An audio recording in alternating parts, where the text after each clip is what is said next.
So ಇವಾಗ priority basis question ನೋಡೋಣ. Priority ಯಾವುದಕ್ಕಿರುತ್ತೆ? Preference shares capital ಇರ್ಬೋದು, ಡಿವಿಡೆಂಟ್ ಇರ್ಬೋದು. ಪ್ರಯಾರಿಟಿ ಇದೆಯಾ ಇಲ್ವಾ? ಒಂದೊಂದ್ಸರಿ ಎರಡಕ್ಕೂ ಪ್ರಯಾರಿಟಿ ಇರುತ್ತೆ, ಒಂದೊಂದ್ಸರಿ ಎರಡಕ್ಕೂ ಇರಲ್ಲ. ಒಂದೊಂದ್ಸರಿ ಕ್ಯಾಪಿಟಲಿಗೆ ಮಾತ್ರ ಇರುತ್ತೆ, ಮತ್ತು ಒಂದೊಂದ್ಸರಿ ಅರಿಯರ್ಸ್ ಆಫ್ ಪ್ರಿಫರೆನ್ಷಿಯಲ್ ಡಿವಿಡೆಂಟಿಗೆ ಮಾತ್ರ ಪ್ರಯಾರಿಟಿ ಇರುತ್ತೆ. ಓಕೆನಾ? ಮೀನ್ಸ್ ಪ್ರಿಫರೆನ್ಸ್ ಡಿವಿಡೆಂಟಿಗೆ ಮಾತ್ರ ಪ್ರಯಾರಿಟಿ ಇರುತ್ತೆ. ಸೊ ಪ್ರಾಬ್ಲಮ್ ನೋಡೋದು ಅಂದರೆ balance sheets of insights 21 limited as on 31st March 2021. Okay, then liabilities 10,000 6% preference shares of Pen each fully paid.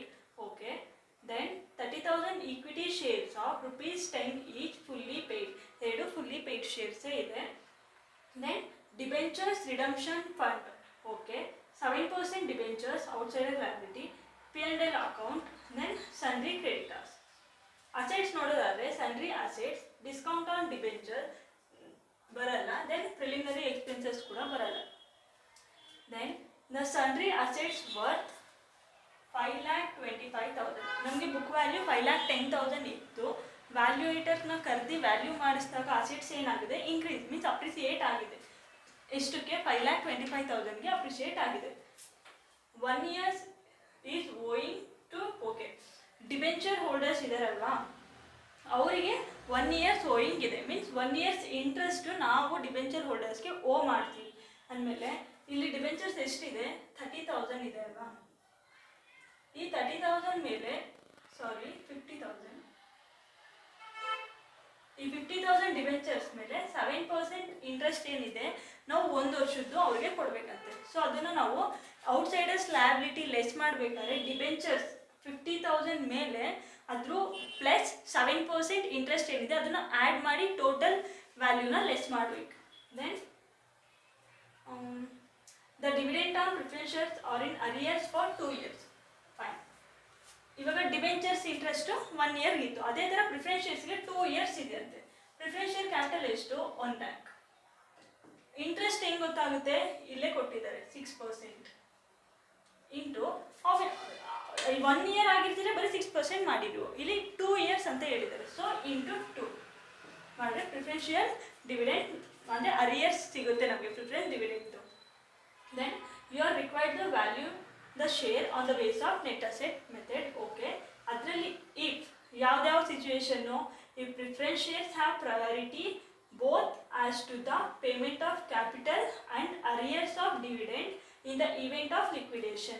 ನಾವು ಅವಲಿಂದ ಮಾಡಿದೀವಲ್ವಾ, ಲೈಕ್ ಪ್ರಿವಿಯಸ್ ವಿಡಿಯೋನಲ್ಲೆಲ್ಲ ಅದೇ ಥರ ಕ್ವಶನ್ಸು ಇದನ್ನು. ಮೀನ್ಸ್ ಈ ಕೇಸ್ ಬಂದು ಪ್ರಿವಿಯಸ್ ವಿಡಿಯೋನಲ್ಲಿ ಮಾಡಿರೋ ಅಂಥ ಕ್ವಶನ್ ಇದು.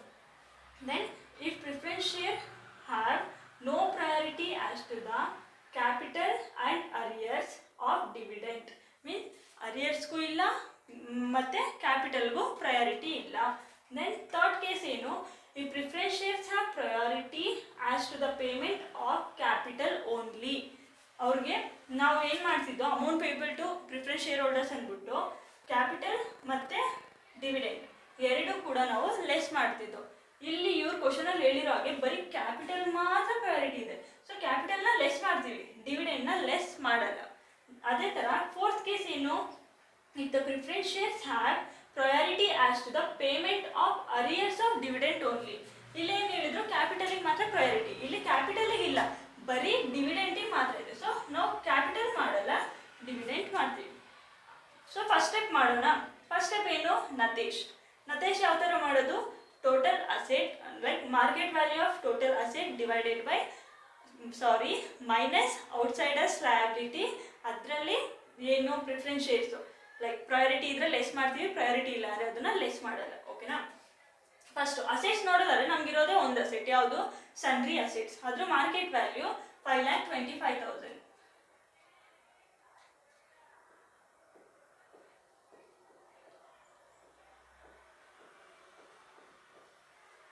ಅದೇ ಥರ ಔಟ್ಸೈಡರ್ಸ್ ಲಯಬಿಲಿಟಿ ನೋಡೋದಾದ್ರೆ ಫಸ್ಟ್ ಡಿಬೆಂಚರ್ಸ್, ಇಲ್ಲಿ ಇಂಟ್ರೆಸ್ಟ್ ಮಾಡಬೇಕಂತ ಹೇಳಿದ್ದು.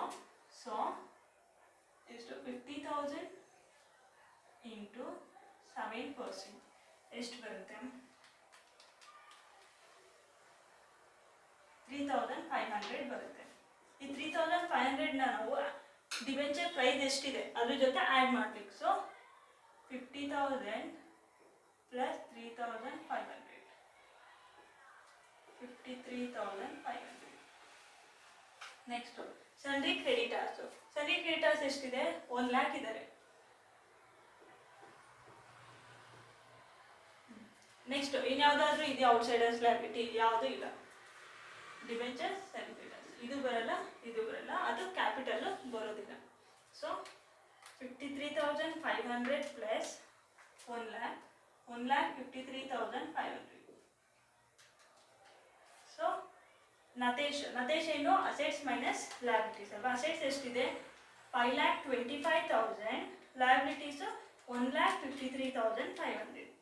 So Natash means net asset available to all shareholders. All shareholders means equity plus preference shareholders. Then amount payable to preference shareholders na less ಮಾಡಬೇಕು to get net asset available to equity shareholders. So preference share capital ಎಷ್ಟಿದೆ ನಮ್ಮ ಹತ್ರ? Question ಅಲ್ಲಿ 1 lakh ಇದೆ. Fine, 1 lakh.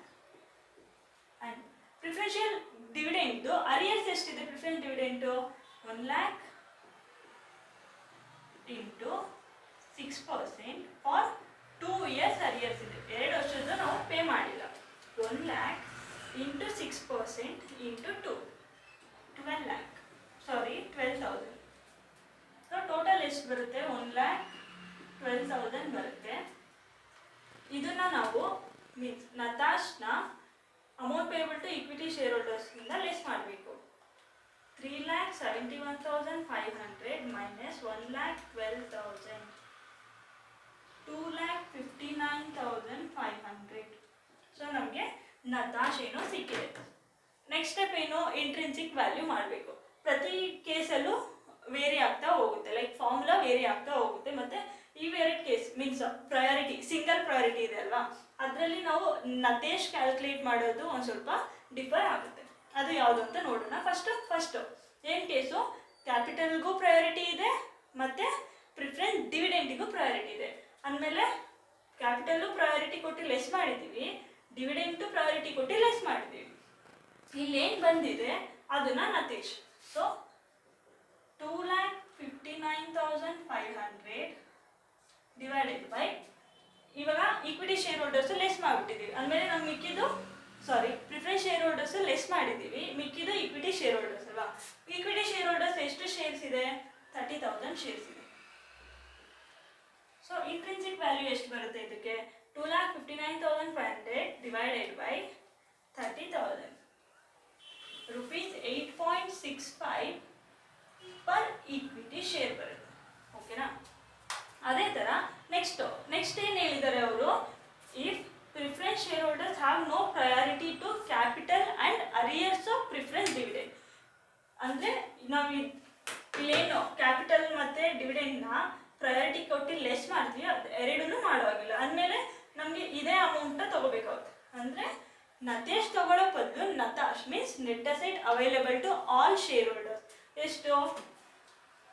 3,71,500. Then ಇವಾಗ ನಾವು ನತಾಶ್ ತಗೊಂಡಿದ್ದೀವಿ ಅಂದಮೇಲೆ ಶೇರ್ಸು, ನಂಬರ್ ಆಫ್ ಶೇರ್ಸ್ ಎಷ್ಟು ತಗೋಬೇಕು? ಟೋಟಲ್ ಶೇರ್ಸ್ ತಗೋಬೇಕು.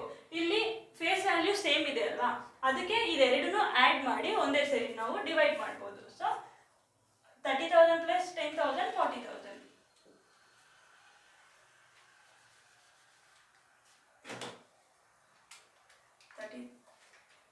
3,71,500 divided by 40,000. So rupees 9.2875 per share. Next, third case ಏನು ಹೇಳಿದ್ದಾರೆ ಅವರು? If preference shareholders have priority as to the payment of capital only. ನಾವಿಲ್ಲಿ ಏನು ಮಾಡ್ತಿದ್ದೋ? ಎರಡಕ್ಕೂ ಪ್ರಯಾರಿಟಿ ಕೊಟ್ಟು ಲೆಸ್ ಮಾಡ್ತಿದ್ದೋ, like capital and preference dividend. ಈ ಕೇಸಲ್ಲಿ ಹೇಳಿರೋ ಹಾಗೆ ಕ್ಯಾಪಿಟಲಿಗೆ ಮಾತ್ರ ಪ್ರಯಾರಿಟಿ ಕೊಡಬೇಕು. ಸೊ ಕ್ಯಾಪಿಟಲ್ ಮಾತ್ರ ಅಂದಮೇಲೆ net asset available to all share holders ಎಷ್ಟಿದೆ? ಇಲ್ಲೇ ಮಾಡಿದೀವಲ್ವಾ, ಇದನ್ನೇ ತಗೋಬಹುದು. 3,71,500. ಈ 3,71,500 ಅಲ್ಲಿ amount payable to preference share holders ಲೆಸ್ ಮಾಡಬೇಕು. ಅವರಿಗೆ ಯಾವ್ದು ಮಾತ್ರ ನಮ್ಮ ಪ್ರಯಾರಿಟಿ ಇರೋದು ಪೇ ಮಾಡೋದಕ್ಕೆ? Preference share capital in third case. So preference share capital ಎಷ್ಟಿದೆ ನಮ್ಮ ಹತ್ರ? 1 lakh. ಸೊ 2,71,500 ನತ್ತೇಶ್ ಸಿಗುತ್ತೆ ನಮಗೆ. ಮೀನ್ಸ್ ಪ್ರಿಫರೆನ್ಸ್ ಶೇರ್ ಲೆಸ್ ಮಾಡೋದು ಸಿಗೋದು ಈಕ್ವಿಟಿ ಶೇರ್ ಹೋಲ್ಡರ್ಗೆ ಮಿಕ್ಕಿರೋದು ಮಾತ್ರ ಅಲ್ವಾ. ಸೊ ಇಂಟ್ರಿನ್ಸಿಕ್ ವ್ಯಾಲ್ಯೂನಲ್ಲಿ ನಥೇಶ್ divided by number of equity shares ಮಾತ್ರ ತೊಗೋಬೇಕು. ಬಿಕಾಸ್ ಇಲ್ಲಿ ಪ್ರಿಫರೆನ್ಸ್ ಶೇರ್ಸ್ದು ಕ್ಯಾಪಿಟಲ್ನ ನಾವು ಪ್ರಯಾರಿಟಿ ಬೇಸಿಸಲ್ಲಿ ಲೆಸ್ ಮಾಡಿಬಿಟ್ಟಿದ್ದೀವಿ. ಇಲ್ಲಿ ಬಂದಾಗ 2,71,500 divided by number of equity shares ಎಷ್ಟಿದೆ 30,000 ಇದೆ. So 2,71,500 divided by 30,000 rupees 9.05 per equity share. Fine. Next, fourth case ಅಲ್ಲಿ ಏನು ಹೇಳಿದ್ದಾರೆ ಅವರು, if preference shares have priority as to the payment of arrears of dividend only. So ಅವರಿಗೆ ಈ ಎರಡು ಇದೆಯಲ್ಲ, ಎರಡೂ ಇಲ್ಲ ಮತ್ತೆ ಕ್ಯಾಪಿಟಲ್ ಇಲ್ಲ, ಬರೀ ಅರಿಯರ್ಸ್ ಆಫ್ ಡಿವಿಡೆಂಟ್ ಇದೇನಿದೆ ನಾವು ಸೆಕೆಂಡ್ ಲೆಸ್ ಮಾಡ್ತೀವ, ಅರಿಯರ್ಸ್ ಆಫ್ ಡಿವಿಡೆಂಟ್ ಇದೆಯಲ್ಲ ಇದು ಮಾತ್ರ ಇದೆ ಅಂದಮೇಲೆ ನಥೇಶ್ ಮೀನ್ಸ್ ನತಾಶಿಂದ ಯಾವುದಿದು ಅರಿಯರ್ಸ್ ಆಫ್ ಪ್ರಿಫರೆನ್ಷಿಯಲ್ ಡಿವಿಡೆಂಟ್ ಮಾಡಿದ್ರೆ ನಮಗೆ ಮತ್ತೆ ನಾವು ನಥೇಶ್ ಸಿಗುತ್ತೆ ಅಂತ ಹೇಳೋದಕ್ಕಾಗಲ್ಲ, ನಮಗೆ ಅಲ್ಲಿ ನತಾಶೆ ಸಿಗೋದು. ಯಾಕಂದರೆ ಈ ಅಮೌಂಟ್ ಏನು ಬರುತ್ತೆ ಲೈಕ್ 3,71,500 ಮೈನಸ್ ಅರಿಯರ್ಸ್ ಎಷ್ಟು 12,000 ಇದು ಮಾಡಾದ್ಮೇಲೆ ಅಮೌಂಟ್ ಬರುತ್ತಲ್ಲ, ಈ ಅಮೌಂಟಲ್ಲಿ ನಮಗೆ ಬರೀ ಈಕ್ವಿಟಿ ಶೇರ್ ಕ್ಯಾಪಿಟಲ್ ಮಾತ್ರ ಇರಲ್ಲ, ಪ್ರಿಫರೆನ್ಸ್ ಶೇರ್ ಕ್ಯಾಪಿಟಲ್ ಕೂಡ ಇರುತ್ತೆ ಅಲ್ವಾ. ನಾವೇನು ಮಾಡಿದ್ವಿ ಅವ್ರಿಗೆ, ಅರಿಯರ್ಸ್ ಕೊಟ್ಬಿಟ್ಟಿದ್ದೀವಲ್ಲ ಇದರಲ್ಲಿ ಪ್ರಿಫರೆನ್ಸ್ ಶೇರ್ಸ್ ಅವ್ರದ್ದು ಏನೋ ಅಮೌಂಟ್ ಇಲ್ಲ, ಬರೀ ಈಕ್ವಿಟಿ ಶೇರ್ಸ್ ಅಂತ ಹೇಳೋಕ್ಕಾಗಲ್ಲ. ನಾವು ಅರಿಯರ್ಸ್ ಕೊಟ್ಟಿದ್ಯಾ ಓಕೆ, ಅದು ಅವ್ರ ರೈಟು, ಡಿವಿಡೆಂಟ್ನ ಅವ್ರು ಕೇಳೋದು, ಬಟ್ ಕ್ಯಾಪಿಟಲ್ಲು ನಮ್ಮ ಹತ್ರನೇ ಇದೆ ಅಲ್ವಾ, ಅದನ್ನು ನಾವು net asset available to equity shareholders only ಅಂತ ಹೇಳೋಕ್ಕಾಗಲ್ಲ. Net asset available to all share holders. All share holders means preference plus equity, ಓಕೆನಾ. ಸೊ ಇಲ್ಲಿ ಬ್ಯಾಲೆನ್ಸು ಏನು ಬ್ಯಾಲೆನ್ಸ್ ಅಂದರೆ ಅಸೆಟ್ಸ್ ಮೈನಸ್ ಲಯಬಿಲಿಟಿ, ಇದು 3,71,500 ಓಕೆನಾ. ಈ 3,71,500ನ ನಾವು ಇಲ್ಲಿ ನತಾಶ್ ಅಂತ ಕರಿತೀವಿ, ಮೀನ್ಸ್ ಎಲ್ಲ ಶೇರ್ ಹೋಲ್ಡರ್ಸ್ಗೂ ಅವೈಲೇಬಲ್ ಇರೋದು ಅಂತ. ಇಲ್ಲಿ ಎಲ್ಲ ಶೇರ್ ಹೋಲ್ಡರ್ಸ್ ಅವೈಲೇಬಲ್ ಇದೆ ಅಂತ ನಾವು ಬರ್ಕೊಂಡ್ರೆ ಎಕ್ಸಾಮಲ್ಲಿ ಪಕ್ಕಾ ಇಲ್ಲಿ ಮಿಸ್ ಮಾಡ್ತೀವಿ, ಮೀನ್ಸ್ ನತಾಶ್ ಜಾಗದಲ್ಲಿ ನತೇಶ್ ಅಂತ ಬರ್ಬಿಡ್ತೀವಿ, ಅದಕ್ಕೆ ಇಲ್ಲಿ ಬ್ಯಾಲೆನ್ಸ್ ಅಂತಲೇ ತಗೊಳ್ಳೋದು. ಇಲ್ಲ ಅಂದರೆ ಇಲ್ಲ ನಮಗೆ ಟೈಮ್ ಇತ್ತು ನಾವು ಮಾಡ್ತೀವಿ ಅಂದರೆ ಫುಲ್ ಫಾರ್ಮ್ಯಾಟ್ ಮತ್ತೆ ಮಾಡ್ಬೋದು. ಲೈಕ್ ಇಲ್ಲಿ ಅಸೆಟ್ಸ್ ಮೈನಸ್ ಔಟ್ಸೈಡರ್ಸ್ ಲಯಬಿಲಿಟಿ ಅಂದ್ಬಿಟ್ಟು ಇಲ್ಲಿ ಬ್ಯಾಲೆನ್ಸ್ ಬರ್ತಿ, next less amount payable to preference share holders, ಆಮೇಲೆ ಇಲ್ಲಿ ನತಾಶ್ ಅಂತನಾದರೂ ಬರೀಬೋದು, ಓಕೆನಾ. ಸೊ ಇಲ್ಲಿ ಪ್ರಿಫರೆನ್ಷಿಯಲ್ ಡಿವಿಡೆಂಟ್ ಅರಿಯರ್ಸ್ ಎಷ್ಟು 12,000. So 3,71,500 minus 12,000 it will be 3,59,500. So next ಏನು ಮಾಡ್ಬೇಕು ನಾವು, ನತಾಶ್ divided by number of shares. Number of shares ನಾವು ಈಕ್ವಿಟಿ ಮಾತ್ರ ತಗೊಳ್ಳಲ್ಲ, ಬಿಕಾಸ್ ಈ ಅಮೌಂಟಲ್ಲಿ ನಮಗೆ ಪ್ರಿಫರೆನ್ಸ್ ಶೇರ್ ಕ್ಯಾಪಿಟಲ್ಲು ಇದೆ. ಸೊ ಈಕ್ವಿಟಿ ಪ್ಲಸ್ ಪ್ರಿಫರೆನ್ಸ್ ಎರಡು ತಗೋಬೇಕು. ಸೇಮ್ ಫೇಸ್ ವ್ಯಾಲ್ಯೂ, ಇದನ್ನು ಮತ್ತೆ ಹೇಳ್ತಾ ಇದ್ದೀನಿ, ಸೇಮ್ ಫೇಸ್ ವ್ಯಾಲ್ಯೂ ಇರೋದ್ರಿಂದ ನಾವು ಅದನ್ನು ಆ್ಯಡ್ ಮಾಡ್ತಾ ಇರೋದು. ಇಲ್ಲ ಅಂದರೆ ಕ್ಯಾಪಿಟಲ್ ಬೇಸಿಸ್ ಮೇಲೆ ರೇಷಿಯೋಸ್ ಮಾಡಿ ಆ ರೇಷಿಯೋಸಿಂದ ಇದನ್ನು ಇಲ್ಲೇನು ಬಂದಿದೆ ನಮಗೆ ನತಾಶ್ ಇದನ್ನು ಸ್ಪ್ಲಿಟ್ ಮಾಡ್ತಿದ್ದು. ಲೈಕ್ ಇವಾಗ 1:1 ಬಂದಿದೆ ಅಂದರೆ ಇದನ್ನು 1:1 ರೇಷಿಯೋ ಮಾಡಿ ಅದರಿಂದ ನಾವು ಬೋತ್ ಇವಾಗ ಈಕ್ವಿಟಿ ಶೇರ್ಸು ಅವರು ಎಷ್ಟು ರೇಷಿಯೋ ಬಂದಿದೆ ಅವ್ರ ಬ್ಯಾಲೆನ್ಸ್ 1 ಆ 1 ಡಿವೈಡೆಡ್ ಬೈ 30,000. ಅದೇ ಥರ ಅವ್ರದ್ದು ಎಷ್ಟು ಬಂದಿದೆ ಆ 1 ರೇಷಿಯೋನಲ್ಲಿ ಇಲ್ಲಿ ಮಾಡೇ ಹೇಳ್ಬಿಡ್ತೀನಿ. 3,59,500 1:1 ಅಲ್ವಾ. ಸೊ 1,79,750 ಬರೋದು. ಈ 1,79,000 ಸೊ 1,79,750 ಬಂದಿದೆ ಅಲ್ವಾ. ಈ ರೇಷಿಯೋಯಿಂದ ಈಕ್ವಿಟಿ ಶೇರ್ಸ್ ಎಷ್ಟಿದೆ 30,000. ಅದೇ ಥರ 1,79,750 ಇದರಿಂದ ಪ್ರಿಫರೆನ್ಸ್ ಶೇರ್ಸ್ ಎಷ್ಟಿದೆ 10,000. ಇದನ್ನು ಮಾಡಿದ್ರೆ ಬರುತ್ತಲ್ಲ ಇಂಟ್ರಿನ್ಸಿಕ್ ವ್ಯಾಲ್ಯೂ, ಅದು ಬೇರೆ ಬೇರೆ ಇಂಟ್ರಿನ್ಸಿಕ್ ವ್ಯಾಲ್ಯೂ ಆಗಿರೋದು. ಬಟ್ ಇದರಲ್ಲಿ ನಮಗೆ face value of both equity shares and preference shares same 10 rupees ಇದೆ. ಸೊ ಅದಕ್ಕೆ ನಾವೇನು ಮಾಡ್ತೀವಿ, ಇದನ್ನೆಲ್ಲ ಲೈಕ್ ಡಿವೈಡ್ ಮಾಡಿ ಇದನ್ನೆಲ್ಲ ಮಾಡೋ ಬದಲು ಡೈರೆಕ್ಟಾಗಿ ಏನು ನತಾಶ್ ಏನು ಸಿಕ್ಕಿದೆ ನಮಗೆ 3,59,500 ಇದೆ. ಇದನ್ನು number of both shares means preference shares and equity shares ಅದು ಎಷ್ಟು 40,000 ಬರುತ್ತೆ. 3,59,500 divided by 40,000. So 8.9875 rupees per share. Equity ಆಗಿದ್ರು ಆಗ್ಬೋದು, ಪ್ರಿಫರೆನ್ಸ್ ಆಗಿದ್ರು ಆಗಿರ್ಬೋದು. ಇವಾಗ ನೆಕ್ಸ್ಟ್ ನಾವು ಕಲಿಬೇಕಾಗಿರೋದು ಅರ್ನಿಂಗ್ ಕೆಪಾಸಿಟಿ ಮೆಥಡ್ ಅಲ್ವಾ. ಅರ್ನಿಂಗ್ ಕೆಪಾಸಿಟಿ ಮೆಥಡ್ ಮೇಲೆ ಒಂದು ಪ್ರಾಬ್ಲಮ್ ನೋಡೋಣ, ಮತ್ತು ಅದರಲ್ಲಿ ಯಾವ ಥರ ಸ್ಟೆಪ್ಸ್ ಬರುತ್ತೆ ಅದು ಕೂಡ ನೋಡೋಣ. ಸೊ ಇವಾಗ ಅರ್ನಿಂಗ್ ಕೆಪಾಸಿಟಿ ಮೆಥಡಲ್ಲಿ ಯಾವ ಥರ ಮಾಡೋದು ಅಂತ ಸ್ಟೆಪ್ಸ್ ನೋಡೋಣ, ಓಕೆನಾ. ಅರ್ನಿಂಗ್ ಕೆಪಾಸಿಟಿ ಮೆಥಡಲ್ಲಿ ಫಸ್ಟ್ ನಾವು ಆವ್ರೇಜ್ ಅಡ್ಜಸ್ಟೆಡ್ ಪ್ರಾಫಿಟ್ ಮಾಡ್ತೀವಿ. ಆವ್ರೇಜ್ ಅಡ್ಜಸ್ಟೆಡ್ ಪ್ರಾಫಿಟ್ ಡೈರೆಕ್ಟಾಗಿ ಮಾಡ್ಬೋದು, ಅಕಸ್ಮಾತ್ ಅಡ್ಜಸ್ಟ್ಮೆಂಟ್ ಇದೆ ಅಡ್ಜಸ್ಟೆಡ್ ಪ್ರಾಫಿಟ್ ಮಾಡಿ ಆಮೇಲೆ ಆವ್ರೇಜ್ ಅಡ್ಜಸ್ಟೆಡ್ ಪ್ರಾಫಿಟ್ ಮಾಡಬೇಕು. ಮೋಸ್ಟ್ ಆಫ್ ದ ಟೈಮ್ ನಮಗೆ ಪ್ರಾಫಿಟ್ ವಿತೌಟ್ ಅಡ್ಜಸ್ಟ್ಮೆಂಟ್ ಅಂದರೆ ಡೈರೆಕ್ಟಾಗಿ ಆವ್ರೇಜ್ ಅಡ್ಜಸ್ಟೆಡ್ ಪ್ರಾಫಿಟ್ ಮಾಡೋ ಅಂಥ ಪ್ರಾಫಿಟ್ಟೇ ಕೊಟ್ಟಿರ್ತಾರೆ. ದೆನ್ ಕ್ಯಾಪಿಟಲ್ ಎಂಪ್ಲಾಯ್ಡ್ ಅಂದರೆ ಏನು, ನಾವು ಆವ್ರೇಜ್ ಕ್ಯಾಪಿಟಲ್ ಎಂಪ್ಲಾಯ್ಡ್ ಮಾಡ್ಬೇಕಾದ್ರೆ ಫಸ್ಟು ಕ್ಯಾಪಿಟಲ್ ಎಂಪ್ಲಾಯ್ಡ್ ಮಾಡಿ ಆಮೇಲೆ ಪ್ರಾಫಿಟ್ ಲೆಸ್ ಮಾಡಿದ್ರೆ ನಮಗೆ ಆವ್ರೇಜ್ ಕ್ಯಾಪಿಟಲ್ ಎಂಪ್ಲಾಯ್ಡ್ ಸಿಗ್ತಿರುತ್ತಲ್ವಾ. ಸೊ ಕ್ಯಾಪಿಟಲ್ ಎಂಪ್ಲಾಯ್ಡ್ ಅಂದರೆ ಏನು, ಅಸೆಟ್ಸ್ ಮೈನಸ್ ಔಟ್ಸೈಡರ್ಸ್ ಲಯಬಿಲಿಟಿ, ಇದನ್ನು ಮಾಡಿದ್ರೆ ನಮಗೆ ಕ್ಯಾಪಿಟಲ್ ಎಂಪ್ಲಾಯ್ಡ್ ಸಿಗುತ್ತೆ. ಅದೇ ಆವ್ರೇಜ್ ಕ್ಯಾಪಿಟಲ್ ಎಂಪ್ಲಾಯ್ಡ್ ಮಾಡಬೇಕಂದ್ರೆ ಇದರಿಂದ less 1/2 of current year profit or 50% of current year profit. Average capital employed ಮಾಡಬೇಕಾದ್ರೆ ಬರೀ ಕ್ಯಾಪಿಟಲ್ ಎಂಪ್ಲಾಯ್ಡ್ ಮಾಡೋದಂದ್ರೆ assets minus outsiders liability. Fine. Then third step ಏನು, rate of earnings. Rate of ಅರ್ನಿಂಗ್ನ ನಾವು ಯಾವ ಥರ ಮಾಡ್ತೀವಿ, average adjusted profit divided by capital employed into 100 ಮಾಡಿದ್ರೆ ರೇಟ್ ಆಫ್ ಅರ್ನಿಂಗ್ ಸಿಗುತ್ತೆ. ಆ ರೇಟ್ ತಗೊಂಡು ನಾವು value means market value per share ಮಾಡಬೇಕು. ಮಾರ್ಕೆಟ್ ವ್ಯಾಲ್ಯೂ ಪರ್ ಶೇರ್ ಯಾವ ಥರ ಮಾಡ್ತೀವಿ, rate of earning divided by capital employed ಸಿಕ್ಕಿರುತ್ತಲ್ವಾ, divided by capital employed into paid per share ಇಲ್ಲ ಪೇಯ್ಡ್ ಪರ್ ಈಕ್ವಿಟಿ ಶೇರ್ ಅಂತ ಯಾಕೆ ತೊಗೊಂಡಿದ್ದೀವಿ ಅಂದರೆ ಮೋಸ್ಟ್ ಆಫ್ ದ ಟೈಮ್ ನಮಗೆ ಕ್ವಶನಲ್ಲಿ ಪ್ರಿಫರೆನ್ಸ್ ಶೇರ್ ಹೋಲ್ಡರ್ಸಿಗೆ ಪ್ರಿಫರೆನ್ಸ್ ಇರುತ್ತೆ. ಮತ್ತು ಒಂದೊಂದ್ಸರಿ ನಾವು ಆಲಿನಿಂದ ಎಷ್ಟೊಂದು ಪ್ರಾಬ್ಲಮ್ ಮಾಡಿರೋದ್ರಿಂದ ಅದ್ರಲ್ಲಿ ನೋಡಿದ್ವಿ ಒಂದೊಂದ್ಸರಿ ಪ್ರಿಫರೆನ್ಸ್ ಶೇರ್ಸ್ ಕೊಟ್ಟೇ ಇರಲ್ಲ. ಸೊ ಬರೀ ಈಕ್ವಿಟಿ ಶೇರ್ಸೇ ಬರುತ್ತೆ. ಇಲ್ಲಾಂದರೆ ನೀವು ಬರೀಬೇಕಾದ್ರೆ ಜಸ್ಟ್ ಶೇರ್ಸ್ ಅಂತಲೂ ಬರೀಬೋದು, ಪೇಯ್ಡ್ ಪರ್ ಶೇರ್, ಓಕೆನಾ. ಸೊ ಕ್ವಶನ್ ನೋಡೋದಾದರೆ on 31st December 2020 balance sheet of Insights 21 Limited Company reveals the following position. ಅದರಲ್ಲಿ liability issued capital at 10 each. Okay, issued capital ನಮಗೆ ಟೈಪ್ಸ್ ಆಫ್ ಕ್ಯಾಪಿಟಲ್ ಗೊತ್ತು. ಅದರಲ್ಲಿ issued capital ಎಷ್ಟನೇದು, like authorised, issued ಅದೆಲ್ಲ ಬರುತ್ತಲ್ವ, like subscribed, called up, paid up, ಅದರಲ್ಲಿ issued capital. Issued ಅಂದ್ರೇನು, part of authorised capital which is issued to the public for the subscription ಅಲ್ವಾ. ಇಲ್ಲಿ ನಮಗೆ 10 ಈಚ್ ಅಂತ ಇದೆ, ಎಷ್ಟು ಶೇರ್ಸ್ ಅಂತ ಹೇಳಿಲ್ಲ. ಎಷ್ಟು ಶೇರ್ಸ್ ಅಂತ ಮಾಡಬೇಕಂದ್ರೆ ಹೆಂಗೆ, ಲೈಕ್ ಎಷ್ಟು ಅಮೌಂಟು, ಕ್ಯಾಪಿಟಲ್ ಎಷ್ಟು 4 lakh ಇದೆ. 4 lakhಲ್ಲಿ ಈಚ್ ಶೇರ್ದು ಎಷ್ಟು 10 rupees ಫೇಸ್ ವ್ಯಾಲ್ಯೂ ಅಂತ ಹೇಳಿದಾರಲ್ವಾ, ಡಿವೈಡೆಡ್ ಬೈ 10 ಮಾಡಿದ್ರೆ 40,000 ಬರುತ್ತೆ. ಸೊ ಅವರು 40,000 ಶೇರ್ಸ್ ಆಫ್ 10 ಈಚ್ ಇಶ್ಯೂ ಮಾಡಿದ್ದಾರೆ ಅಂತ ಅರ್ಥ, ಓಕೆನಾ. Next reserve, next P&L account, 5% debentures, outsiders liability ಬರುತ್ತೆ, ಕರೆಂಟ್ ಲಯಬಿಲಿಟಿನೂ ಔಟ್ಸೈಡರ್ಸ್ ಲಯಬಿಲಿಟಿಗೆ ಬರುತ್ತೆ. ನೆಕ್ಸ್ಟ್ ಅಸೆಟ್ಸ್ ನೋಡಿದ್ರೆ fixed asset, current asset, goodwill, ಇದು ಮೂರೂ ನಾವು ಅಸೆಟ್ಸ್ ತಗೋತೀವಿ. Then on 31st December 2020 the fixed assets were valued at 3,50,000. Fixed asset 5 lakh ಇದ್ದಿದ್ದು 3,50,000 ಆಗಿದೆ ಯಾವಾಗ, 31st December. ಸೊ ಡಿಪ್ರಿಸಿಯೇಟ್ ಆಗಿದೆ.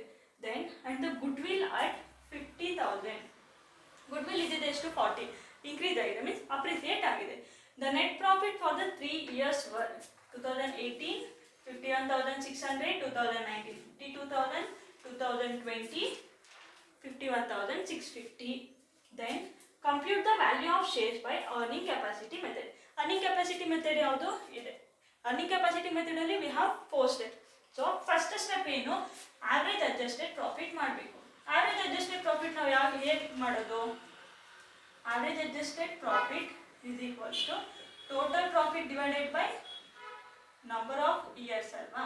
ಟೋಟಲ್ ಪ್ರಾಫಿಟ್ ಎಷ್ಟಿದೆ, first year 51,600 plus 52,000 plus 51,650 divided by how many years 1 2 3.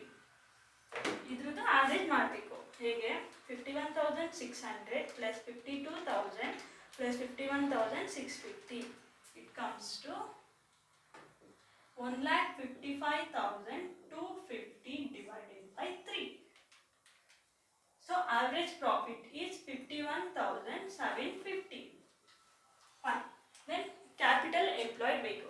Capital employed ಅಂದ್ರೆ assets minus outsiders liability. ಇಲ್ಲಿ ಮಾಡೋಣ. ಇದು step 2. Calculation of capital employed.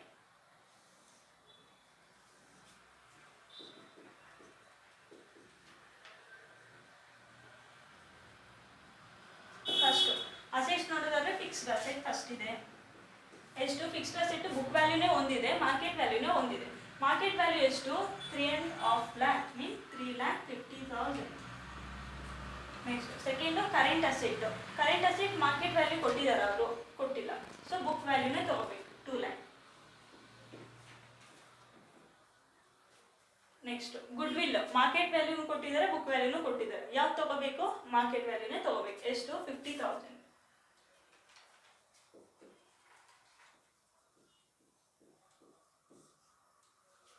So 6 lakh ಬರುತ್ತೆ. ಇದೇನು ಟೋಟಲ್ ಅಸೆಟ್ಸ್. ಟೋಟಲ್ ಅಸೆಟ್ಸ್ ಅಲ್ಲಿ outsiders liability less ಮಾಡ್ಬೇಕಲ್ವಾ? Less outsiders liability ಯಾವ್ದಾವ್ದಿದೆ? 5% debentures. ಎಷ್ಟು? 1 lakh. Then we have current liabilities. ಎಷ್ಟು? 1,30,000. So 2,30,000. 6 lakh ಇಂದ 2,30,000 ಲೆಸ್ ಮಾಡಬೇಕು. So will get 3,70,000. ಇದನ್ನ ನಾವು ಏನು ಹೇಳ್ತೀವಿ? Capital employed.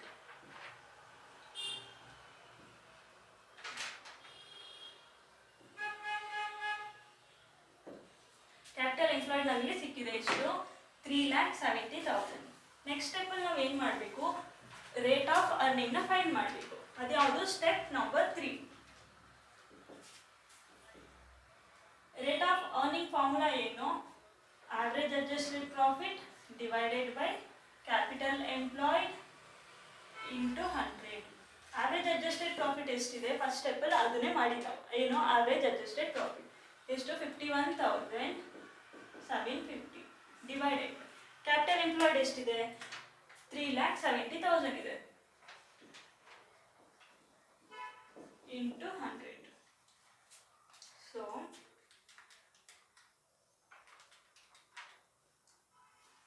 51,750 divided by 3,70,000 into 100. It will be 13.986 something ಬರುತ್ತೆ.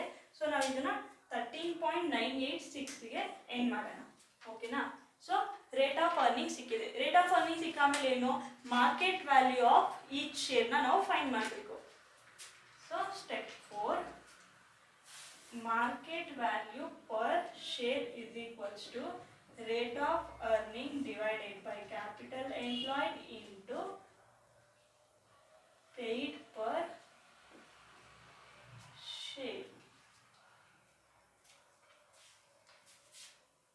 Rate of earnings ಎಷ್ಟಿದೆ?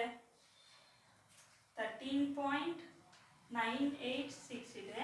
ಅದೇ ಥರ ಕ್ಯಾಪಿಟಲ್ ಎಂಪ್ಲಾಯ್ಡ್ ಎಷ್ಟಿದೆ ನಮ್ಮ ಹತ್ರ? 3,70,000 ಇದೆ. Next paid per share. ಒಂದು ಶೇರ್ದು ಪ್ರೈಸ್ ಎಷ್ಟು? 10 rupees. So 13.986 divided by 3,70,000 into 10. So ನಮಗಿಲ್ಲಿ ಆನ್ಸರ್ ಬರ್ತಾ ಇಲ್ಲ. ಏತಕ್ಕೆ ಬರ್ತಾ ಇಲ್ಲ ಅಂತ ನೋಡೋಣ.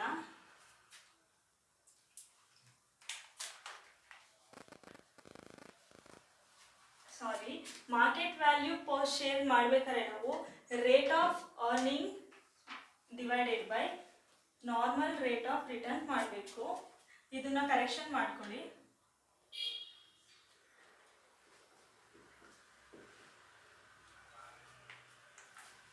ಸೊ ಇವಾಗ market value per share rate of earnings ಎಷ್ಟಿದೆ? 13.986 ಡಿವೈಡೆಡ್ ಬೈ NRR. ಕ್ವಶನಲ್ಲಿ ಕೊಟ್ಟಿರ್ತಾರೆ ಎಷ್ಟು? NRR is 10%. So 10 into paid per share ಎಷ್ಟು? 10 rupees. So market value per share ಎಷ್ಟು ಬರುತ್ತೆ? 13.98 rupees ಪರ್ ಶೇರ್. ಓಕೆನಾ? ಇದೊಂದು ಎಲ್ಲರೂ ಚೇಂಜ್ ಮಾಡ್ಕೊಳ್ಳಿ. ಅದು ಕ್ಯಾಪಿಟಲ್ ಎಂಪ್ಲಾಯ್ಡ್ ಅಲ್ಲ, normal rate of return. So rate of earnings divided by normal rate of returns into paid per share ಮಾಡಿದ್ರೆ ನಮ್ಗೆ ಏನು ಸಿಗುತ್ತೆ? Market value per share. ಯಾವ ಮೆಥಡಲ್ಲಿ? Earning capacity ಮೆಥಡಲ್ಲಿ. ಓಕೆನಾ? ಸೊ ನಮಗೆ ಇವಾಗ ಎಲ್ಲ ಮೆಥಡಲ್ಲೂ ಒಂದೊಂದು ನೋಡಿದ್ದೀವಿ ಕ್ವಶನ್ಸು. ಇನ್ನೊಂದು ಲೈಕ್ ನಾವು ಹೇಳ್ಬೋದು ಅಂದರೆ ಈ ಥರ ವೆರೈಟಿ ಆಫ್ ಕ್ವಶನು ಬರುತ್ತೆ ಅಂತ. ಅದು ಯಾವುದು ಅಂದರೆ notional calls, like share value ಇರುತ್ತಲ್ವ, ಅಲ್ಲಿ ಪೇಯ್ಡ್ ಅಪ್ ವ್ಯಾಲ್ಯೂಸು ಬೇರೆ ಬೇರೆ ಇರುತ್ತೆ, ಸೇಮ್ ಫೇಸ್ ವ್ಯಾಲ್ಯೂ ಇರುತ್ತೆ ಶೇರ್ದು. ಅವಾಗ ಅವ್ರು ಏನು ಮಾಡ್ತಾರೆ, ನೋಷನಲ್ ಕಾಲ್ಸ್ ಅಂತ ಹೇಳ್ಬಿಟ್ಟು ಅದನ್ನು ಕನ್ಸಿಡರ್ ಮಾಡ್ತಾರೆ. ಅದೊಂದು ಪ್ರಾಬ್ಲಮ್ ನಾವು ಮಾಡಿದ್ರೆ ಈ ಲೆಸನ್ ಕಂಪ್ಲೀಟ್ ಆಗುತ್ತೆ. ಯಾವ ಲೆಸನ್ ಇದು? Valuation of shares. ಓಕೆನಾ? ಸೊ ಅದೊಂದು ಕ್ವಶನ್ ನೋಡ್ಕೊಂಡಿರೋಣ. ಅದು ಜಾಸ್ತಿ ಬರಲ್ಲ, ಬಟ್ ಆದರೂ ಏನಕ್ಕೆ ಸೇಫರ್ ಸೈಡ್ ಅದು ಒಂದು ಪ್ರಾಬ್ಲಮ್ ಮಾಡಿರೋಣ. ಓಕೆನಾ? ಸೊ ಆಗಲೇ ಹೇಳಿದಾಗೆ ನೋಷನಲ್ ಕಾಲ್ಸ್ ಬರುತ್ತೆ ಅಂತ ಹೇಳಿದ್ದಲ್ವಾ. ನೋಷನಲ್ ಕಾಲ್ಸ್ ಯಾವ ಟೈಮಲ್ಲಿ ಬರುತ್ತೆ, ಅದ್ರ ಕ್ವಶನ್ಸ್ ಯಾವ ಥರ ಬರುತ್ತೆ ಅದನ್ನು ನೋಡೋಣ. ಕ್ವಶನ್ ನೋಡೋದಾದರೆ, from the following details R obtained from the books of Insights 21 Limited on 31st December 2020. ಅದರಲ್ಲಿ share capital 20,000 equity shares of 12 each fully paid up, 10 face value ಇದೆ, ಫುಲ್ಲಿ ಪೇಯ್ಡ್ ಅಪ್ ಆಗಿದೆ. Then 20,000 equity shares of 10 each 7.5 rupees paid up. Then ಇನ್ನು 2.5 rupees ಅವರು pay ಮಾಡಬೇಕು. Then 20,000 equity shares of 10 each 5 paid up. Okay, ಈ ಎರಡರಲ್ಲೂ partial payment ಆಗಿದೆ. ಇನ್ನು sum amount of money pay ಮಾಡೋದಿದೆ ಬ್ಯಾಲೆನ್ಸ್. ದೆನ್ ಜನರಲ್ ರಿಸರ್ವ್ ಇದೆಲ್ಲೂ ಯೂಸ್ ಆಗೋಲ್ಲ. Then liabilities, outsiders liability less ಮಾಡಬೇಕಾದ್ರೆ ಲಯಬಿಲಿಟೀಸ್ ಯೂಸ್ ಮಾಡ್ತೀವಿ. Fixed asset, current asset, both are assets. Then calculate the value of each type of share using net asset method. Net asset method ಅಂದರೆ ಯಾವುದು? First ಇಂಕ್ರಿನ್ಸಿಕ್ ಮೆಥಡನ್ನೇ ನಾವು net asset method ಅಂತಲೂ ಕರಿತೀವಿ. ಓಕೆನಾ? ಇಲ್ಲಿ ನಾವು ನೀವು ನೋಡಿರ್ಬೋದು, ನೀವೆಲ್ಲ ಆಲ್ರೆಡಿ ಸಾಲ್ವ್ ಮಾಡೋದಕ್ಕೆ ಹೋಗಿರ್ಬೋದು, ಯಾಕಂದರೆ ನಾವು ಪ್ರೀವಿಯಸ್ಲಿ ಮಾಡಿದ್ದೀವಲ್ವಾ. ಲೈಕ್ ಪಾರ್ಷಿಯಲ್ ಪೇಮೆಂಟ್ ಆಗಿದ್ದರೆ ನಾವು ಯಾವ ಥರ ಮಾಡಬೇಕು ಅಂತ, ಲೈಕ್ ಕ್ಯಾಪಿಟಲ್ ತೊಗೊಂಡ್ಬಿಟ್ಟು ಅದರಿಂದ ಮಾಡಿದ್ದೀವಿ. ಬಟ್ ಇದರಲ್ಲಿ ಹಂಗೆ ಮಾಡೋಕ್ಕಾಗಲ್ಲ. Why? Because we have same face value. 3 type of ಶೇರ್ಸ್ದು ಫೇಸ್ ವ್ಯಾಲ್ಯೂ ಸೇಮ್ ಇದೆ. ಅಂದರೆ 10 rupees, 10 rupees, 10 rupees ಈ ಥರ ಇದ್ದಾಗ ನಾವು ಕ್ಯಾಪಿಟಲ್ ಬೇಸಿಸ್ ಮೇಲೆ ಮಾಡೋದಕ್ಕಾಗಲ್ಲ. ಅದ್ರ ಬದಲು ಇಲ್ಲಿ ಇನ್ನು ರಿಮೈನಿಂಗ್ ಏನಿದೆ, ಇಲ್ಲಿ 2.5, ಇಲ್ಲಿ 5, ಈ ಎರಡೂ ನಾವು ರಿಸೀವ್ ಮಾಡಿದೀವಿ ಅಂತ ಹೇಳಿ ನೋಷನಲ್ ಕಾಲ್ಸ್ ಅಂತ ಹೆಡ್ಡಲ್ಲಿ ನಾವು ಆ್ಯಡ್ ಮಾಡಬೇಕು. ಯಾರಿಗೆ? ಈಕ್ವಿಟಿ ಶೇರ್ಸಿಗೆ ಏನು ಅಮೌಂಟ್ ಉಳಿದಿರುತ್ತಲ್ವಾ ಅದಕ್ಕೆ ನಾವು ಅದನ್ನು ಆ್ಯಡ್ ಮಾಡಬೇಕು. ಅದನ್ನು ಯಾವ ಥರ ಮಾಡ್ತೀವಿ ಅಂತ ನೋಡೋಣ. ಫಸ್ಟು ನತೇಶ್ ಮಾಡೋಣ. ನತೇಶ್ ಏನು? Okay fine. ಇದೊಂದು ಇಲ್ಲಿ ನಾವು ನತೇಶ್ ಮತ್ತು ಇಲ್ಲಿ ನತಾಶ್ ಇದೆಲ್ಲ ಯೂಸ್ ಮಾಡ್ತಾ ಇದ್ದೀವಲ್ವಾ. ಎಕ್ಸಾಮಲ್ಲಿ ನೀವು ಅದನ್ನು ಶಾರ್ಟ್ ಫಾರ್ಮಲ್ಲಿ ಬರೆಯೋಗಿಲ್ಲ, ಫುಲ್ ಬರೀಬೇಕು. Like net asset available to all share holders, net asset available to equity shareholders, ಇದು ಕೂಡ ಇಂಕ್ರಿನ್ಸಿಕ್ ವ್ಯಾಲ್ಯೂ ಅಂತಲೇ ಬರೀಬೇಕು, ಶಾರ್ಟ್ ಫಾರ್ಮ್ ಯೂಸ್ ಮಾಡುವಾಗಿಲ್ಲ. ಓಕೆನಾ? ಅಸೆಟ್ಸ್ ನೋಡೋದಾದರೆ ಫಿಕ್ಸ್ಡ್ ಅಸೆಟ್ ಎಷ್ಟಿದೆ? 3,60,000 ಇದೆ. ನೆಕ್ಸ್ಟು ಕರೆಂಟ್ ಅಸೆಟ್ ನೋಡೋದಾದರೆ 4,40,000 ಇದೆ. ಸೊ 8 lakh ಬರುತ್ತೆ. ದೆನ್ ಔಟ್ಸೈಡರ್ಸ್ ಲಯಬಿಲಿಟೀಸ್ನ ಲೆಸ್ ಮಾಡಬೇಕಲ್ವಾ. ಔಟ್ಸೈಡರ್ಸ್ ಲಯಬಿಲಿಟೀಸ್ ಏನಿದೆ? ನಮಗೆ ಲಯಬಿಲಿಟೀಸ್ ಒಂದೇ ಇರುತ್ತೆ. ಎಷ್ಟು? 2,50,000.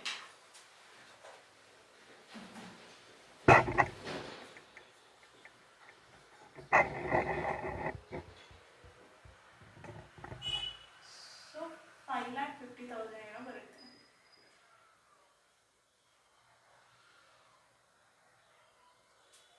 Then amount payable to preference share holders. ನಮಗೆ ಪ್ರಿಫರೆನ್ಸ್ ಶೇರ್ಸೇ ಇಲ್ಲ ಕ್ವಶನಲ್ಲಿ. So amount payable to preference share holders ನಿಲ್ಲ. ನೆಕ್ಸ್ಟ್ ಬರೋ ಬ್ಯಾಲೆನ್ಸು 5,50,000 ಸೇಮ್ ಬರುತ್ತೆ. ನಾವು ಫಸ್ಟ್ ಕ್ವಶನ್ ಓದ್ಬೇಕಾದ್ರೆ ಲರ್ನ್ ಮಾಡಿರೋ ಪ್ರಕಾರ ಸೇಮ್ ಫೇಸ್ ವ್ಯಾಲ್ಯೂ ಇದ್ದು ಡಿಫ್ರೆನ್ಸ್ ಪೇಯ್ಡ್ ಅಪ್ ಕ್ಯಾಪಿಟಲ್ ಇದ್ದರೆ ನಾವು ಅದನ್ನು ರಿಮೈನಿಂಗ್ ಕ್ಯಾಪಿಟಲ್ನ ಪೇ ಮಾಡಿದ್ದಾರೆ ಅಂತ ಕನ್ಸಿಡರ್ ಮಾಡಿ ನೋಷನಲ್ ಕಾಲ್ಸಲ್ಲಿ ಆ್ಯಡ್ ಮಾಡಬೇಕು. ಇವಾಗ ಎಷ್ಟು? 20,000 ಶೇರ್ಸು. 20,000 ಶೇರ್ಸು ಎಷ್ಟು? 2.5 rupees ಇನ್ನೂ ಕೊಡಬೇಕು ಅವರು. ಇಂಟು 2.5. 2.5 ಹೆಂಗೆ ಬಂತು ಅಂದರೆ 10 minus 7.5. 10 ಬಂದು face value means nominal value of share. 7.5 ಬಂದು paid up value of share. 7.5 pay ಮಾಡಿದ್ದಾರೆ. ಅದೇ ಥರ second 20,000 shares of 10 each 5 paid up ಅಂದರೆ 10 ಫೇಸ್ ವ್ಯಾಲ್ಯೂನಲ್ಲಿ 5 rupees ಪೇ ಮಾಡಿದ್ದಾರೆ. ಆಮೇಲೆ ಇನ್ನು ಈ 20,000 ಶೇರ್ಸಿಗೆ 5 rupees ಪೇ ಮಾಡಬೇಕಲ್ವಾ. ಫಸ್ಟ್ 20,000 ಇಂಟು 2.5 50,000 ಬರುತ್ತೆ. Next 20,000 into 5 1 lakh. So next 1,50,000ನ 6,50,000ಗೆ ಆ್ಯಡ್ ಮಾಡಿ 5,50,000ಗೆ ಆ್ಯಡ್ ಮಾಡಬೇಕು. ಎಷ್ಟು ಬರುತ್ತೆ? 7 lakh ಬರುತ್ತೆ. ಸೊ ಈ ಪ್ರಾಬ್ಲಮಲ್ಲಿ ನಮಗೆ ನತೇಶ್ ಸಿಕ್ತು 7 lakh. ಈ 7 lakhನ ನಾವು ಲೈಕ್ ನಾರ್ಮಲಿ ಮಾಡ್ತೀವಲ್ವ, net assets divided by number of shares means total number of shares, ಅದೇ ಥರ ಮಾಡಬೇಕು. ನತೇಶ್ ಎಷ್ಟಿದೆ? 7 lakh ಇದೆ. ಟೋಟಲ್ ನಂಬರ್ ಆಫ್ ಶೇರ್ಸ್ ಎಷ್ಟು? ಫುಲ್ ತೊಗೋಬೇಕು. 20,000 20,000 and 20,000 full total 60,000. So 7 lakh divided by 60,000 we get intrinsic value as 11.6666 ಅಂತ ಬರುತ್ತೆ. ಸೊ 11.67ಗೆ ರೌಂಡ್ ಅಪ್ ಮಾಡೋಣ. ಇಂಟ್ರಿನ್ಸಿಕ್ ವ್ಯಾಲ್ಯೂ ಸಿಕ್ತು. ಬಟ್ ನಮಗೆ ಇಲ್ಲಿ ಇಂಟ್ರಿನ್ಸಿಕ್ ವ್ಯಾಲ್ಯೂ ಸಿಕ್ಕಿರೋದು total face value. Total face value ಅಂದರೆ 10 rupeesಗೆ. ಬಟ್ ನಾವು ಅಲ್ಲಿ ಅವ್ರು ಪೇ ಮಾಡಿರೋದು ಎಷ್ಟು? 7.5 ಮಾಡಿದ್ದಾರೆ, ಇಲ್ಲಿ 5 ಮಾಡಿದ್ದಾರೆ. ಇಲ್ಲೇನೋ ಫುಲ್ಲು ಪೇ ಮಾಡಿದ್ದಾರೆ. ಅವರಿಗೆ ಇಂಟ್ರಿನ್ಸಿಕ್ ವ್ಯಾಲ್ಯೂ 11.67 ಬರುತ್ತೆ. ಇವರಿಗೆ ಡಿಫರ್ ಆಗುತ್ತೆ ಬಿಕಾಸ್ ನಾವು 10 rupees ಮಾಡಿದಾಗ 11.67 ಬಂದರೆ ಅವ್ರು ಪೇ ಮಾಡಿರೋದು ಎಷ್ಟು? 7.50 ಅಲ್ವಾ, ಮೀನ್ಸ್ 7.5 rupees. 7.5 rupeesಗೆ ಎಷ್ಟು ಮಾರ್ಕೆಟ್ ವ್ಯಾಲ್ಯೂ ಬರುತ್ತೆ ಶೇರ್ದು ಅಂತ ನೋಡೋಣ. ಫಸ್ಟ್ ಇದನ್ನು ನೋಡೋದಾದರೆ ಅವ್ರು ಪೇ ಮಾಡಿರೋದು ಎಷ್ಟು? Means first intrinsic value minus paid up ಅಲ್ವಾ. ಇಂಟ್ರಿನ್ಸಿಕ್ ವ್ಯಾಲ್ಯೂ 11.67 ಇದೆ. ಪೇ ಮಾಡಿರೋದು ಫುಲ್ಲಿ ಪೇಯ್ಡ್ ಅಂದರೆ ಫುಲ್ಲು ಪೇ ಮಾಡಿದ್ದಾರೆ ಅಂತ. ಸೊ ರಿಮೈನಿಂಗ್ ಏನಿದೆ? 0. Then is equals to 11.67 rupees per share. ಅದೇ ಥರ ಇದಕ್ಕೆ ಅವರು ಇಂಟ್ರಿನ್ಸಿಕ್ ವ್ಯಾಲ್ಯೂ ಇರೋದೆಷ್ಟು? 11.67 rupees ಇದೆ. ಮತ್ತು ರಿಮೈನಿಂಗ್ ಎಷ್ಟಿದೆ ಪೇ ಮಾಡಬೇಕಾಗಿರೋದು? ಪೇ ಏನೋ 7.50 ಮಾಡಿದ್ದಾರೆ. ಪೇ ಮಾಡಬೇಕಾಗಿರೋದು 2.50 means 2.5. 11.67 minus 2.5. So rupees 9.17 per share. ಅದೇ ರೀತಿ ಇದರಲ್ಲಿ ಏನು ಮಾಡಿದ್ದಾರೆ? 11.67 ಇದೆ ಇಂಟ್ರಿನ್ಸಿಕ್ ವ್ಯಾಲ್ಯೂ, 5 rupees ಪೇ ಮಾಡಿದ್ದಾರೆ. ಪೇ ಮಾಡಬೇಕಾಗಿರೋದು 5. ಸೊ 6.67 ಪರ್ ಶೇರು ಇದ್ರದ್ದು. So intrinsic value of first share is 11.67, second category is 9.17, third is 6.67. ಓಕೆನಾ? ನೆಕ್ಸ್ಟು ಇಲ್ಲಿಗೆ ನಮ್ಮ chapter like valuation of shares complete ಆಗಿದೆ. ಪ್ರೀವಿಯಸ್ ಕ್ವಶನಲ್ಲಿ ಲೈಕ್ ಪ್ರೀವಿಯಸ್ ಮೆಥಡಲ್ಲಿ ಒಂದು ಸ್ವಲ್ಪ ಇದಾಗಿದ್ದಕ್ಕೆ ಸಾರಿ, ಅದನ್ನು ನೋಡ್ಕೊಳ್ಳಿ. ಮತ್ತು ಅದರಲ್ಲಿ ಇನ್ನೂ ಒಂದು 2-3 ಕ್ವಶನ್ನ ಪ್ರಾಕ್ಟೀಸ್ ಮಾಡಿ.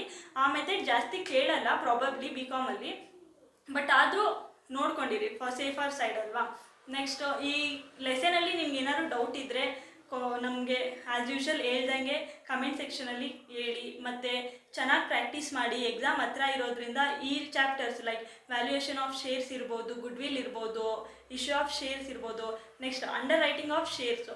ಅಂಡರ್ ರೈಟಿಂಗ್ ಆಫ್ ಶೇರ್ಸು ಆದರೆ ನಾವು ಎಕ್ಸಾಮ್ಗಿಂತ ಮುಂಚೆನೇ ರಿಲೀಸ್ ಮಾಡೋದಕ್ಕೆ ಟ್ರೈ ಮಾಡ್ತೀವಿ ವಿಡಿಯೋ. ಆಗಲಿಲ್ಲ ಅಂದರೆ ಎಕ್ಸಾಮ್ ಆಮೇಲೆ ಮಾಡ್ತೀವಿ.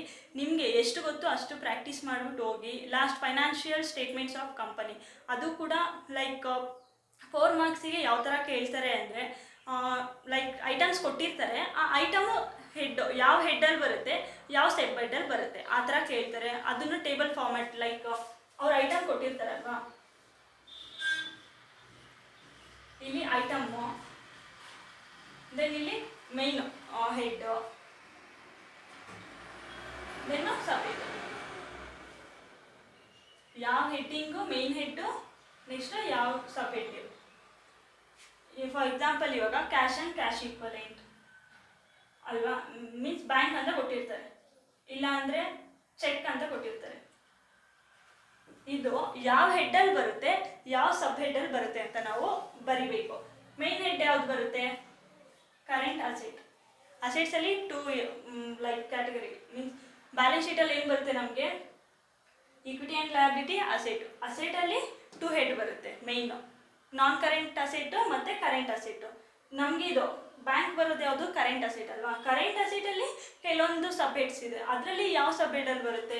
Cash and cash equivalent. ಈ ಥರ ಎಷ್ಟೊಂದು ಒಂದು 5 to 6 ಐಟಮ್ಸ್ ಕೊಡ್ತಾರೆ, ಅದನ್ನು ನಾವು ಈ ಥರ ಬರಿಬೇಕು, ಟೇಬಲ್ ಫಾರ್ಮಲ್ಲೇ ಬರಿಬೇಕು, ಹಾಗೆ ಬರೆಯೋಕ್ಕೆ ಹೋಗಬೇಡಿ. ಓಕೆನಾ? ಸೊ ಇಲ್ಲಿನವರೆಗೂ ನಮ್ಮ ವಿಡಿಯೋ ನೋಡಿ ನಿಮ್ಗೆ ಇಷ್ಟ ಆಗಿದ್ದರೆ ನಮ್ಮ ವಿಡಿಯೋನ please like, share and subscribe ಮಾಡಿ ನಮ್ಮ ಚಾನಲ್ನ. Then thank you for watching.